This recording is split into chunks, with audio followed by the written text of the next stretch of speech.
चलो बच्चे लोग, हम लोग पढ़ने जा रहे हैं बेंजीन के अंदर आज नाइट्रेशन ऑफ बेंजीन। हेडिंग कर लो सब लोग, नाइट्रेशन ऑफ बेंजीन। बेंजीन का नाइट्रेशन करना है तो इसका क्या मतलब है, पहले इसको समझते हैं। आपके पास होगा एक बेंजीन और नाइट्रेशन का मतलब होता है कि नाइट्रेटिंग एजेंट होता है। वो नाइट्रेटिंग एजेंट क्या होता है, तो कॉन्क HNO3 और H2SO4 इसका मिक्सचर होता है ये। और 323 केल्विन पे हम लोग ये काम कर रहे होते हैं और ये हमारा नाइट्रेटिंग एजेंट है। तो देखते हैं, यहां पे कौन के लिख दो क्या फॉर्म होता है। तो यहां पे फॉर्म होता है बच्चे लोग नाइट्रोबेंजीन। बेंजीन पे लग जाएगा NO2 ग्रुप। तो ये हमारा नाइट्रोबेंजीन कैसे फॉर्म हुआ, हम लोग इसके ऊपर आज काम करेंगे। ये है पूरा रिएक्शन। तो आओ कुछ इसके पहले मैकेनिज्म देखते हैं। नाइट्रेटिंग एजेंट में अटैकिंग एजेंट क्या है, तो देखो NO2 इस पे अटैक किया बेंजीन पे, लेकिन NO2 कैसे अटैक किया बेंजीन पे वो चीजें समझते हैं। तो सब कुछ समझ में आएगा इसके मैकेनिज्म में। देखो मैकेनिज्म में क्या इसके है। तो सबसे पहले बच्चों लोग आएगा आपका HNO3, HON double bond O coordinate bond O हो गया। ये HNO3 है। HNO3 क्या करेगा समझिए पहले ध्यान से। HNO3 में आप लेके चले कौन को H2SO4 लेके चले और H2SO4 से क्या निकल के आएगा आपका H+। H+ क्या होगा,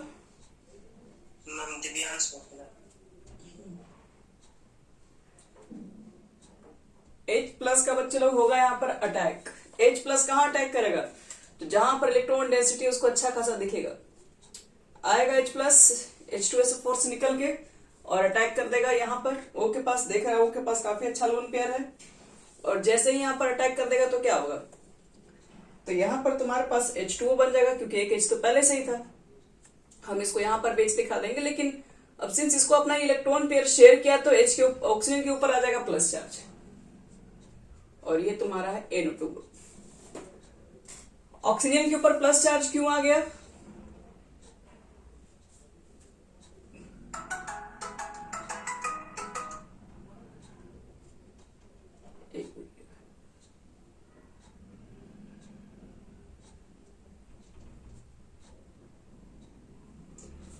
ऑक्सीजन के ऊपर प्लस चार्ज इसलिए आ गया क्योंकि ऑक्सीजन ने अपना लोन पेयर शेयर किया है।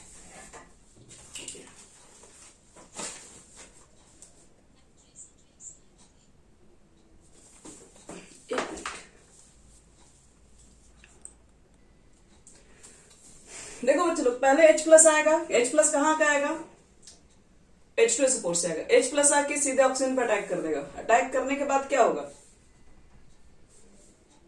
आवाज नहीं आ रहा है,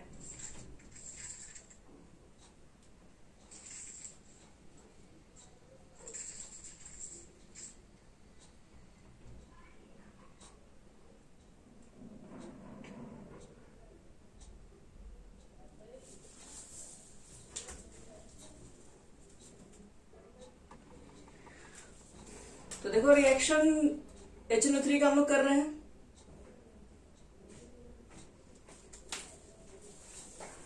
तो H+ आके कहां अटैक करेगा, ऑक्सीजन पे।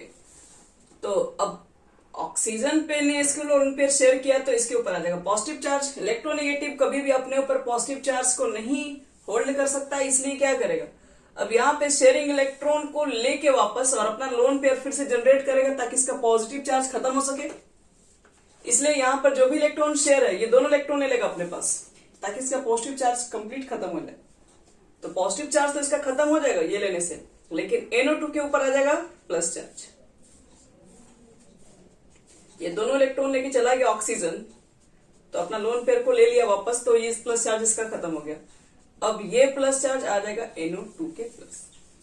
अब यही NO2 क्या करेगा, यही जो आपके पास NO2 प्लस है वो अटैक कर देगा कहां पर, जहां पर इलेक्ट्रॉन डेंसिटी उसको दिखेगा।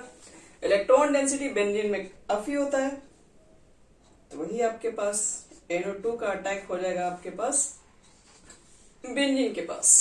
और जैसे ही यहाँ पर अटैक करेगा तो सुबह बताए थे किसका हाइड्रोजन एक होगा, इस पे जाके अटैक करेगा, रेजोनेंस होगा, तो वो सब सारी चीजें होंगी और फाइनल क्या बन जाएगा हमारा, नाइट्रोबेंजीन हो जाएगा और यहां से H बाहर निकल जाएगा। तो एक्चुअल में देखो होगा क्या, यहां से हाइड्रोजन H प्लस के फॉर्म में बाहर निकलता है, तो आप देखिए एक्चुअल में रिएक्शन भी स्टार्ट H प्लस नहीं किया था और फाइनल H प्लस फिर वो बाहर भी निकल गया। इसलिए यहां पर H2SO4 एज ए कैटलिस्ट ही यूज करते हैं ताकि रिएक्शन को स्टार्ट किया जा सके, बस। तो ये हो गया इसका पूरा मैकेनिज्म, ठीक है। तो बेंजीन अगर इसको बोलते हैं नाइट्रेटिंग एजेंट, याद रखना इसको नाइट्रेटिंग एजेंट कहा जाता है। किसको, कॉम-KHNO3 एंड कॉम-H2SO4 को मिक्सचर को बोलते हैं। अगर आपसे पूछे कि नाइट्रेशन ऑफ बेंजीन में नाइट्रेटिंग एजेंट कौन सा है, तो आपको बताना पड़ेगा NO2+, ये नाइट्रेटिंग एजेंट है। तो चलिए मिटा रहे इसको।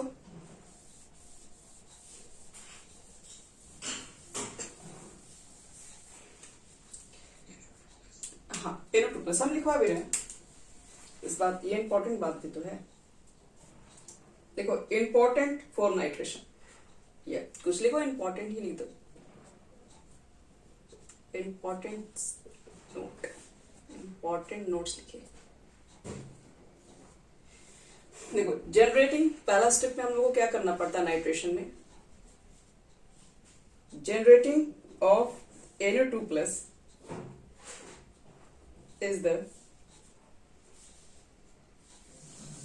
is the rate determining step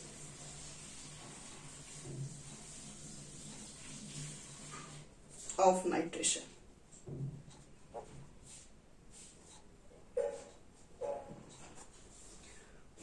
NO2+ he generate करने में जो भी टाइम लगता है, जो रिएक्शन का रेट होता है, वो सब कुछ इसी पे डिपेंड करता है। जितना जल्दी आपका NO2+ निकलेगा उतना ही फास्ट ही रिएक्शन होता है। तो नाइट्रेटिंग एजेंट हमारे पास NO2+ होता है इसके अंदर। अब आपको एक चीज और बता दें इसके बारे में, एक मिनट। NO2 कैसा ग्रुप होता है,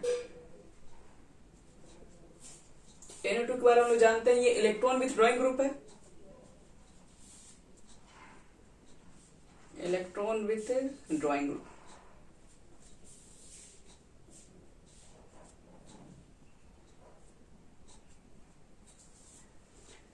तो इलेक्ट्रॉन विथड्रॉइंग ग्रुप है, तो क्या करता है, इलेक्ट्रॉन डेंसिटी को कम कर देता है, यही तो काम करता है इसका है। तो इसलिए नाइट्रेशन आप कहेंगे कि फिर यहां पर क्यों नहीं बैठ जा रहा है, क्योंकि और भी तो इलेक्ट्रॉन डेंसिटी है ना बेंजीन में। तो ये आपके पास NO2 जो ग्रुप है, इलेक्ट्रॉन डेंसिटी को क्या करता है, खींच के रखता है, कम कर देता है। तो इसलिए हम लोग फर्दर नाइट्रेशन जल्दी नहीं कर पाते हैं। अगर सिंपल सा एक बात समझे यहाँ पे, तो मान लो कि एक बेंजीन है और आपने ले लिया कि कॉम-HNO3 और कॉम-H2SO4, तो इसमें कोई डाउट नहीं, यहां पर आपका बन जाएगा नाइट्रोबेंजीन। ये तो खैर बनेगा ही बनेगा, पहला स्टेप। अब अगर क्या करेंगे हम लोग, टेम्परेचर को और थोड़ा बढ़ाएंगे, अगर यही चीजें फिर से रखेंगे, कॉम-KHNO3 कॉम-H2SO4, अगर टेम्परेचर को और एक्सेस करेंगे 110 के आसपास, तो फिर आपका एक NO2 ग्रुप आएगा जो कि कहां अटैक करेगा, इलेक्ट्रॉन डेंसिटी NO2 फिर यहां पर अटैक करता है। ऑर्थो होता है यहाँ पर, है ना, ये सबसे ऊपर, सबसे ऊपर नहीं, इससे ग्रुप अटैच को इसको ऑर्थो बोलते हैं, मेटा बोलते हैं, ये हमारा होता है पैरा। तो ये मेटा पर अटैक करेगा और एक बार फिर से वही चीज वापस लेके आओ और टेम्परेचर और बढ़ा दोगे, तब जाके क्या होगा, तीनों के तीनों NO2 ग्रुप यहाँ पे अटैक करता है, NO2 NO2 NO2, और इसको बोलते हैं ट्राई नाइट्रो बेंजीन, और ये होता है एक्सप्लोजिव होता है, ये सब बारूद वगैरह में भी इसको यूज किया जाता है इसे। तो खैर हमें इतना से कोई मतलब नहीं है, हमें पहला वाला से मतलब है, ये अच्छे से हमको समझ में आना चाहिए। यहां से बनता है नाइट्रोबेंजीन, बेंजीन वही सेम चीज रहेगा। चलो नाइट्रेशन की कहानी हो गई समाप्त। अब नाइट्रेशन के बाद आएंगे बच्चे लोग सल्फोनेशन। नाइट्रेशन में याद रखना नाइट्रेटिंग एजेंट को रिएक्शंस और मैकेनिज्म कैसे कैसे किया गया रिएक्शन। हाँ, यहां पर भी है और मेटा पर भी दोनों हो जाएगा।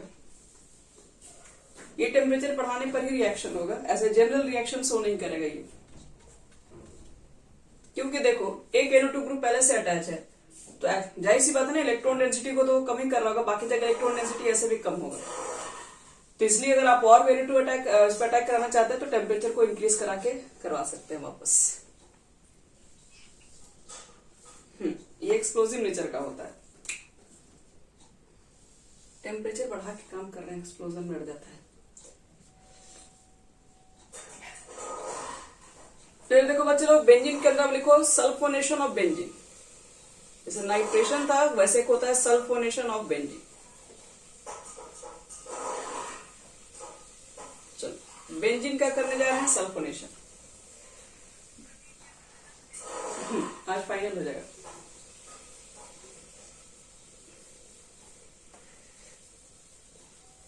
देखो बच्चे लोग सल्फोनेशन में किसको लिया जाता है, सल्फोनेटिंग एजेंट हमारा कौन सा, जैसे नाइट्रेशन होता है वैसे सल्फोनेशन भी होता है। और ये दोनों लगभग आपको अब जब भी एरोमेटिक कंपाउंड पढ़ते हैं तो ये सब चीजें ना मिलती रहती हैं हर जगह, इसलिए इसको एक बार अच्छे से याद रखना, बाकी आपको हमेशा याद ही रह जाएगा वो।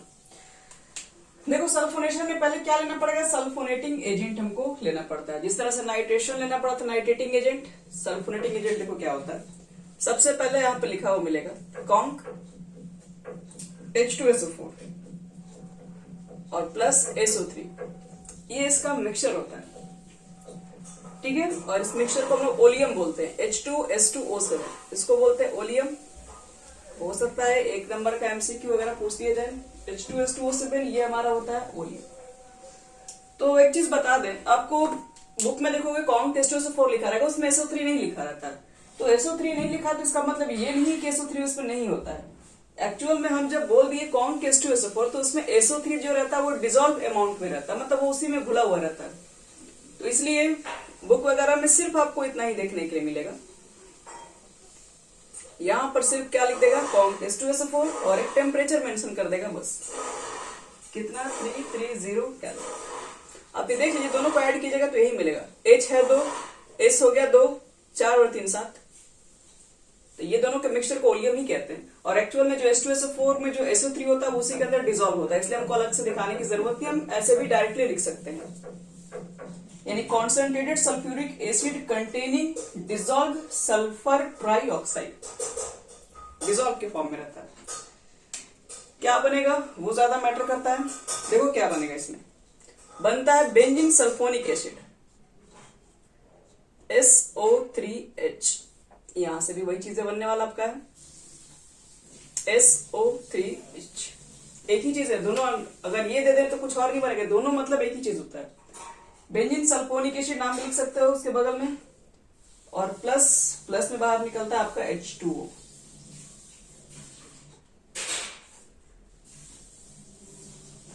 चलो थोड़ा सा इसका मैकेनिज्म भी दिखा दे रहे हैं कि इसमें कौन सा अटैकिंग एजेंट है, और उसके बाद फिर आगे बढ़ते हैं। दो और रिएक्शन इसमें है। देखो इसके मैकेनिज्म में बोलिए,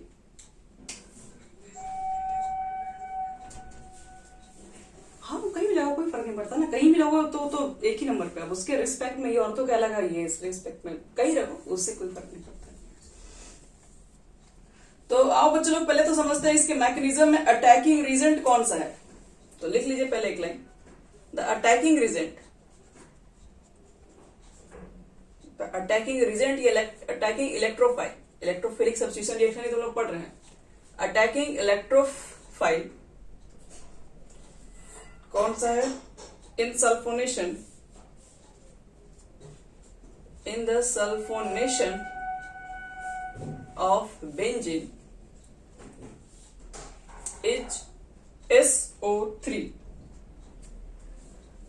अटैकिंग करता है बच्चे लोग SO3 ही, यही वाला SO3 अटैक करता है इसके ऊपर।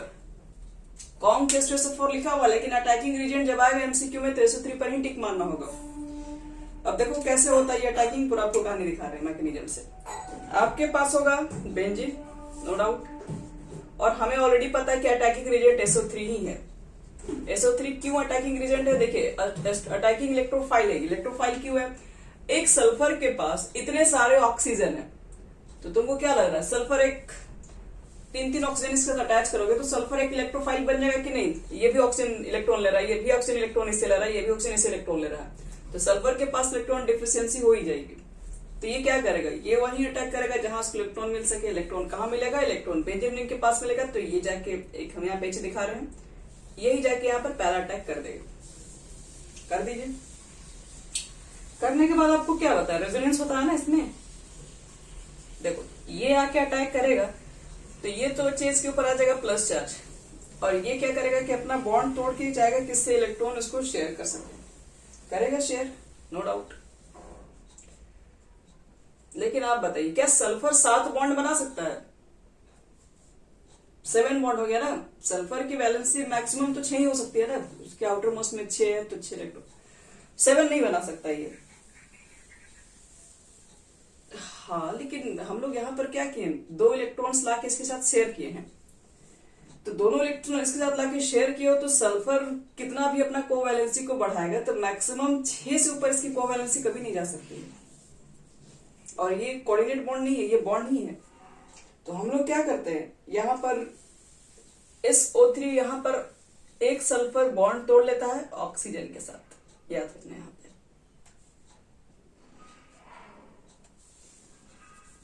तो ये अपना एक बॉन्ड तोड़ लेगा, तब जाके इससे इलेक्ट्रॉन पेयर को शेयर कर पाएगा इसके साथ, नहीं तो फिर कभी भी वो अपना वैलेंसी 7 नहीं, सल्फर आप देखेंगे कभी भी 7 ऑक्सीजन स्टेट में नहीं पाया जाता है, मैक्सिमम 6। तो ये वाला इलेक्ट्रॉन तो निकल के सल्फर को मिल गया, तो यहाँ पर आ गया पॉजिटिव चार्ज। अब इस पॉजिटिव चार्ज को हेल्प करने के लिए रेजोनेंस स्टार्ट हो जाएगा, ये इसको इलेक्ट्रॉन दे देगा तो ये पॉजिटिव चार्ज यहाँ पर आ जाएगा, फिर ये वाला इसको दे देगा इलेक्ट्रॉन, तो पॉजिटिव चार्ज यहाँ पर आएगा। हम फाइनल बना रहे हैं, यहाँ पर सीधे पॉजिटिव चार्ज, आपको पूरा आना चाहिए स्टेप। अब चाहेंगे तो कॉपी में पूरा स्टेप आप लिख सकते हो, कोई दिक्कत नहीं है। ये यहाँ चला गया, यहाँ चला गया, पॉजिटिव चार्ज यहाँ पर आ गया, ये हमारा हो गया H और ये हमारा हो गया SO3 पर मैं एक माइनस लिख देगा, ऐसे भी लिखा सकते हैं। और इसके बाद यहाँ करने के बाद अगला स्टेप अब क्या होगा, अब इसको देखना हमें। तो देखो, यहाँ से हम लोग अगले स्टेप में तो H+ को बाहर निकालने की कोशिश करते हैं, रेजोनेंस हो गया, इसको बाहर निकालेंगे। चलिए, H+ को हम लोग यहाँ से क्या करेंगे, बाहर निकालेंगे, और जैसे ये बाहर निकलेगा तो ये तो हमारा बेंजीन बनेगा, लेकिन बेंजीन के ऊपर SO3 ग्रुप आ जाएगा।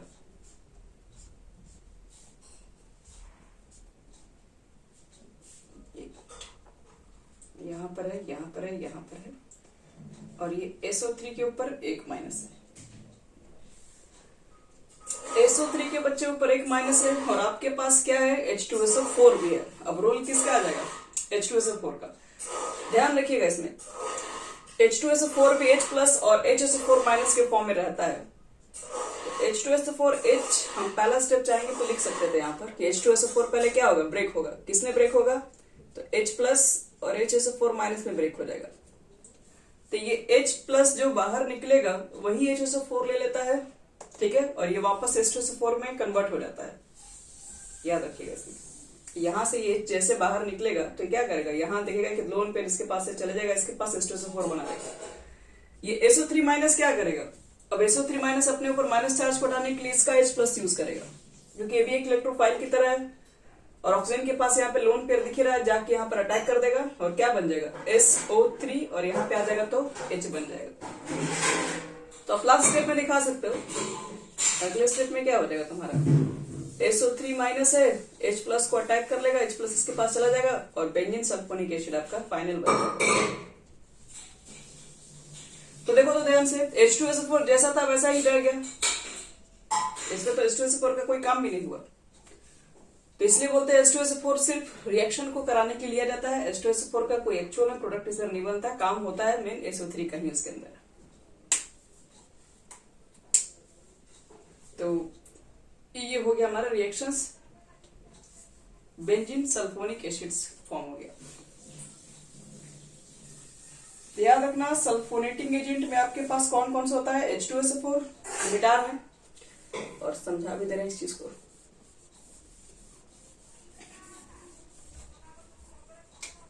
सल्फोनेटिंग कोई एजेंट पूछे आपसे, कौन कौन सा मिला, तो कॉन्क H2SO4 प्लस SO3 का मिक्सचर। आपको बता दिए किसको या तो ओलियम भी आप लिख सकते हो H2S2O7, और नहीं तो ये दोनों चीज ना लिखे आप सीधे लिख दीजिए कॉन्क H2SO4, कोई दिक्कत नहीं है, क्योंकि कॉन्क H2SO4 में क्या होता है, डिजोल्व SO3 पहले से ही पाया जाता है। चलो सल्फोनेशन का हो गया कहानी खत्म। सल्फोनेशन में SO3 अटैकिंग इंग्रेडिएंट है, याद रखना ये चीज को, क्योंकि देखने से क्या लग रहा है SO3H है, एक्चुअल में SO3H तो नहीं है, H+ तो बाद में आया था। चलो अब हम लोग क्या करेंगे, इसके अंदर Friedel Crafts alkylation and acyl reaction पढ़ेंगे। मिटा है भैया,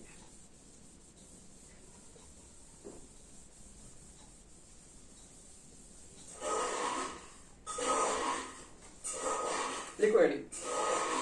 Friedel Crafts FRIEDE, Friedel Crafts alkylation और एक होता है एसाइलेशन भी होता है, एंड एसाइलेशन दोनों एक ही जैसा है, थोड़ा सा अंतर है, बता रहे हैं क्या।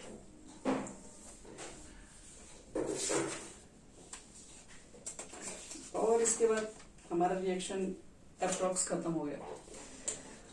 तो इधर देखो फ्रीडल क्राफ्ट, पहले एल्काइलेशन देखते हैं क्या होता है, फिर एसाइलेशन भी देखेंगे। ए में पहले बता रहे हैं फ्रीडल क्राफ्ट एल्काइलेशन,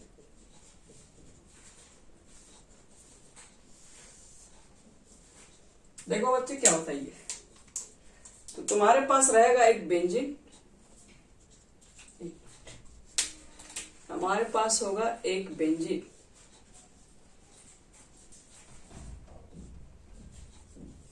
और बेंजीन के साथ होगा तुम्हारे पास alkyl halide in the presence of, यहां पर हमारा प्रेजेंस भी रहेगा एनहाइड्रस एल्यूमिनियम क्लोराइड, और करना होगा हमें हिट। क्या फॉर्म होगा, जब देखना है अटैकिंग रिएजेंट कौन सा, उसी के अकॉर्डिंग फॉर्म करेंगे हम लोग। तो अटैकिंग रिएजेंट आपको समझाते हैं बाद में, पहले रिएक्शन में क्या बनता है पहले वो बताते रहे। यहां पर आपके पास बनेगा एल्काइल बेंजीन, ये होगा R। अब ये वाला अटैक इस पे किएगा तो इसका HCl बाहर, तो ये होगा फ्रीडल क्राफ्ट एल्काइलेशन। एल्काइलेशन नाम इसलिए पड़ा क्योंकि ये एल्काइल हैलाइड है। अब हम लोग देखेंगे कि फ्रीडल क्राफ्ट एसाइलेशन क्या होता है। नहीं तो एक काम करते हैं, एसाइलेशन बनाने से पहले हम इसका आपको मैकेनिज्म यही समझा दे रहे कि आर ही यहाँ पर अटैक क्यों किया। अब इसको मैकेनिज्म समझ लेते हैं, उसके बाद इसके एग्जांपल भी दे देंगे। जैसे मान लो तुम्हारे पास RCl है एल्काइल हैलाइड, और AlCl3 है। AlCl3 क्या बताए थे, लुईस एसिड है, तो इसको क्या चाहिए होगा, इलेक्ट्रॉन डेंसिटी। तो इलेक्ट्रॉन डेंसिटी बगल में ही देख रहा है, क्लोरीन के पास बहुत अच्छा खासा है, तो ये जाके इसको कहेगा कि इलेक्ट्रॉन हमको दे दो, जरूरत हमें है। तो ये तो इलेक्ट्रॉन इसको दे ही देगा, लेकिन अपने ऊपर कोई पॉजिटिव चार्ज नहीं बर्दाश्त करेगा, इसलिए इसका इलेक्ट्रॉन भी लेके आ जाएगा इसमें। तो फाइनली आपको सुबह बताए थे, ये R के ऊपर प्लस चार्ज क्रिएट हो जाएगा और AlCl4 के ऊपर एक माइनस हो जाएगा। ये पहला स्टेप। तो R प्लस तो बन गया ना इलेक्ट्रोफाइल। अब इलेक्ट्रोफाइल आ गया तो कहां चला जाएगा, बेंजीन की तरफ बढ़ेगा। इलेक्ट्रोफाइल का काम ही होता है बेंजीन के पास जाके अटैक करना। जाएगा यहाँ पर, इसका H होगा ही होगा, ये जाके यहाँ पर अटैक कर जाएगा।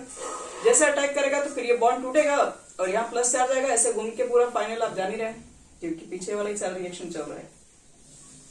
तो हम फाइनली कर रहे हैं, यहाँ आपका बन जाएगा R ग्रुप। ठीक है, बाकी आप समझ रहे ना, रेजोनेंस इसके अंदर काम हो रहा होगा। याद रखना, रेजोनेंस जरूर आप कीजिएगा अपने कॉपी में, जब भी बना रहे हैं, फर्स्ट टाइम बना रहे हैं, आपके पास सब कुछ होना चाहिए, ताकि दोबारा देखो तो रिवीजन करते वक्त, क्योंकि आप 12th में पढ़ेंगे सब चीजें, तो और अच्छा रिवीजन कर पाओ। ये यहाँ पर आएगा, फिर ये बॉन्ड टूटेगा, यहाँ पे प्लस, वो सब कुछ आप अरेंज करके लिख दीजिएगा, आपके पास अच्छा खासा टाइम है। और यहाँ से क्या होता है, H+ बाहर निकलेगा ना ये, तो यहाँ से H+ और फिर AlCl4 माइनस से फिर आपका HCl, ये तीनों फिर रिएक्ट कर जाएगा।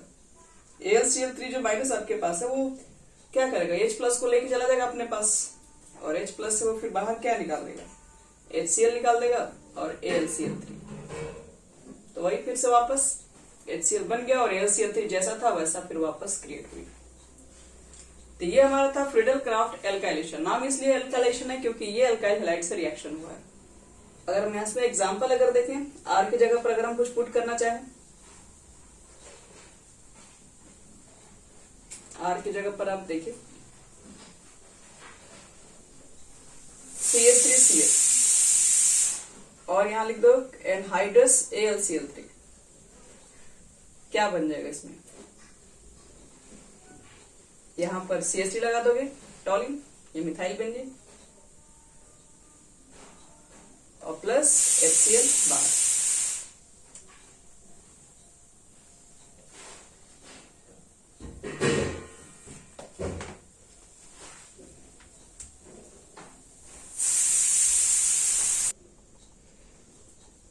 तो ये हमारा हो गया बच्चे लोग फ्रीडल क्राफ्ट एल्काइलेशन खत्म। अब लिखना है फ्रीडल क्राफ्ट एसाइलेशन यहाँ पे, और एसाइलेशन के बाद तो पूरा ही खत्म हो जाएगा। ओके ओके,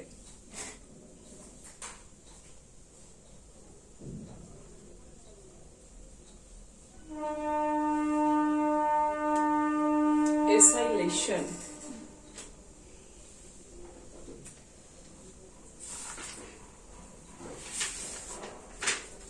हो गया बच्चे लोग। चलो एसाइलेशन लिख लो, फ्रीडल क्राफ्ट एसाइलेशन, और ये हमारा लास्ट रिएक्शन है। मिटा रहे इसको। एसाइलेशन में ये नहीं रहता है, बाकी सब कुछ सेम रहता है। यहां पर क्या रहता है? एसाइल हैलाइड, वो क्या होता है? RC≡OCl, ये रहता है। और प्रोडक्ट में क्या बनेगा? देखो प्रोडक्ट में आपके पास बनेगा, Cl को बाहर निकाल दो तो C≡OR, ये बनता है।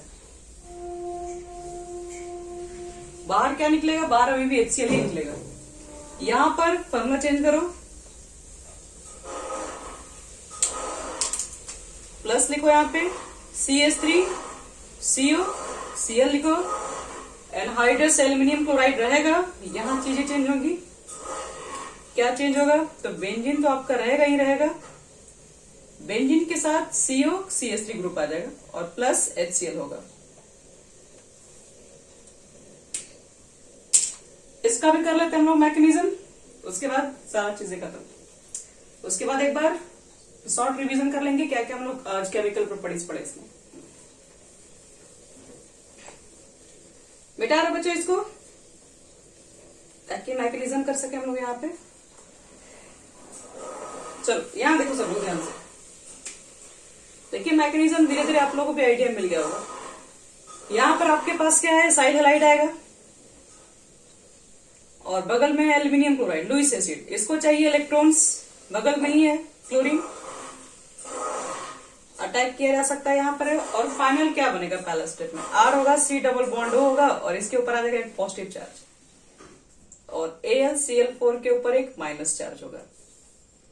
अब ये हो गया इलेक्ट्रोफाइल। इलेक्ट्रोफाइल यहाँ पर कौन सा होगा? तो एसाइल ग्रुप होता है, इसको बोलते हैं एसाइल ग्रुप इलेक्ट्रोफाइल। ये एसाइल ग्रुप है। अब एसाइल ग्रुप कहां दौड़ेगा? बेंजीन के पास आएगा। बेंजीन के पास आके क्या करेगा? बेंजीन पे आके बेंजीन के ऊपर अटैक कर देगा, और जैसे ही ये ग्रुप यहाँ अटैक करेगा, आपको पता है कि यहाँ से रेजोनेंस होना स्टार्ट हो जाएगा, H+ यहाँ से बाहर निकलेगा।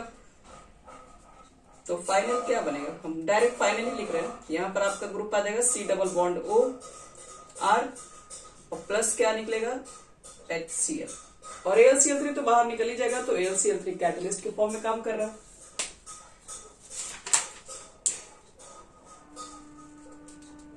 तो ये हो गया कंप्लीट खत्म। तो एक बार शॉर्ट में बता दे रहे हैं कौन कौन से हम लोग बेंजीन के अंदर रिएक्शंस पढ़े। इसमें हम लोग एसिड एनहाइड्राइड के साथ भी करा सकते हैं। चलो क्या वो भी बता रहे हैं, देखो इसी में बता रहे हैं से। अगर मान लो कि एसाइल हैलाइड के साथ अगर आप किसी और का भी लेना चाहते हो तो एसिटिक एनहाइड्राइड का भी करवा सकते हैं। RC≡OOC≡OR, इसको बोलते हैं बच्चे लोग एनहाइड्राइड ग्रुप है ये। फिर से वही चीज है, एनहाइड्रस ले लो, AlCl3, तो फिर से आएगा अटैकिंग रिजेंट आएगा, नहीं आएगा? और रिएक्शंस कर देगा। लेकिन यहाँ पे देखो रिएक्शन थोड़ा अलग तरीके से होता है, यहाँ से ब्रेक होना स्टार्ट हो जाता है इस ऑक्सीजन के ऊपर, क्योंकि यहाँ पे इसके पास लोन पेयर है।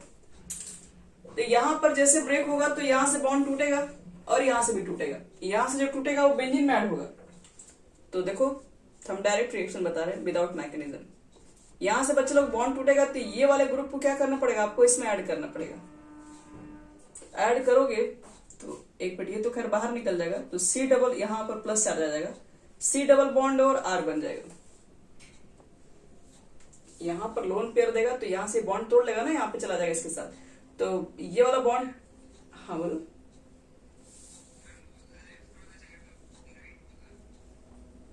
लेफ्ट वाला राइट वाला, इसको भी तोड़ो इसको भी तोड़ो, क्या फर्क है, इक्वल ही है ना। एसिटिक एनहाइड्राइड से रिएक्शन है। यहाँ पर आपके पास जो रिएक्शन होगा वो एसिटिक एनहाइड्राइड के साथ ही रिएक्शन बता रहे हैं, देखने लो दोनों आगे लिखे हुए हैं। तो यहाँ पर तो दोनों में से कहीं ब्रेक करेंगे, क्या फर्क पड़ेगा, यहाँ से भी कट करोगे तो यही रिएक्शन बनेगा, यहाँ से भी कट करोगे तो यही रिएक्शन बनेगा, और बाकी जो भी बनेगा वो क्या होगा, वो एसिड हो जाएगा। तो हम लोग क्या देखेंगे, अगर मान लो किसी में अगर कार्बन के भी नंबर ज्यादा होंगे तो वहां पे हम लोग क्या चेक करेंगे, ज्यादा स्टेबल कौन होगा। तो ज्यादा स्टेबल, अब देखो मान लो इसको अगल बगल एल्काइल ग्रुप है, किसी के बगल में और कार्बन होगा तो ज्यादा स्टेबल होगा ना।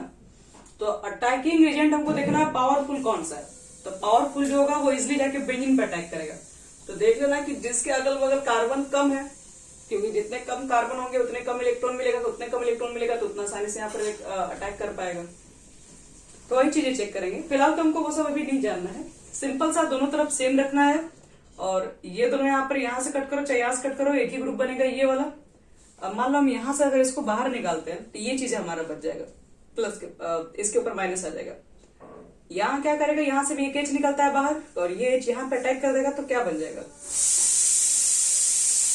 आर सी डबल बॉन्ड हो, और ये ओ के साथ क्या आ जाएगा, एच, ये हमारा बन जाएगा एसिड। तो एक एग्जांपल भी इस पे ले ले रहे हैं,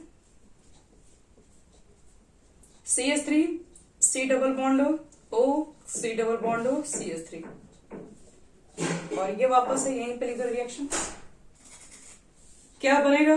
तो समझ में आपको ही रहा है, दोनों तरफ से मैं कहीं से कैंसिल कीजिए, इसको कैंसिल करके यहां बैठा दो और इसका एच एसिड बना दो। और इसको याद रखना, बोलते हैं एसिटोफिनॉल, बेंजीन के ऊपर COCH3 को ACTO फिनॉल PHENOL, और प्लस एथेनोइक एसिड CH3COOH बाहर निकल जाएगा।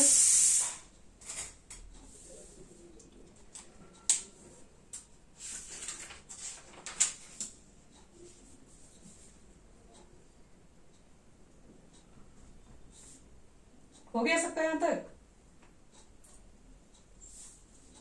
चलिए, तो ये हमारा बेंजीन में, देखिए बेंजीन में जो मेन रिएक्शन है वो हो गया हमारा समाप्त। अब बेंजीन के अंदर कुछ नई रिएक्शन है, बेंजीन से थोड़ा हटके बेंजीन की कुछ डेरिवेटिव रिएक्शन है।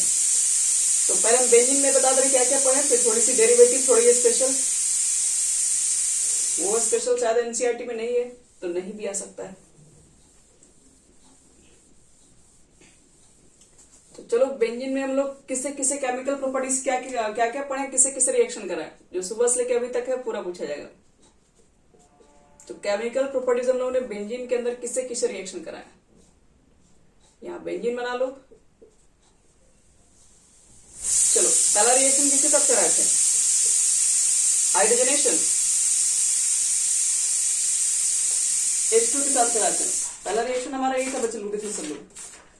और क्या फॉर्म हुआ था हाइड्रोजनेशन से, निकल और कैटलिस्ट लिए थे ना हम लोग। कैटलिस्ट क्या लिए थे, रेनी निकल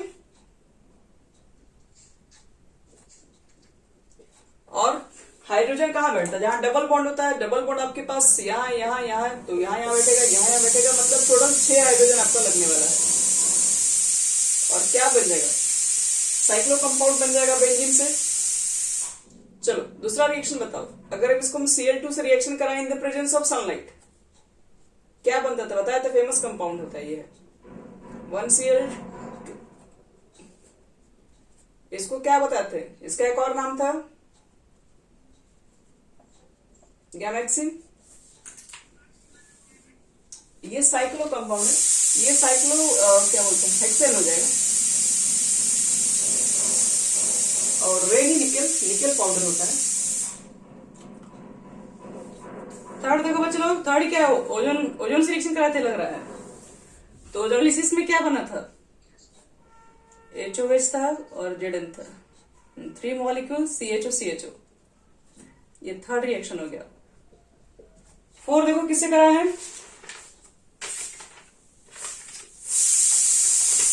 अब इलेक्ट्रोफिलिक से आ गया, यानी कि Cl2 से रिएक्शन कराया गया था और Cl2 और एनहाइड्रस क्या लिया गया था, AlCl3। यहाँ पे कोई सनलाइट नहीं है, अंधेरा में रिएक्शन है सब। तो क्या फॉर्म होता है बच्चे लोग,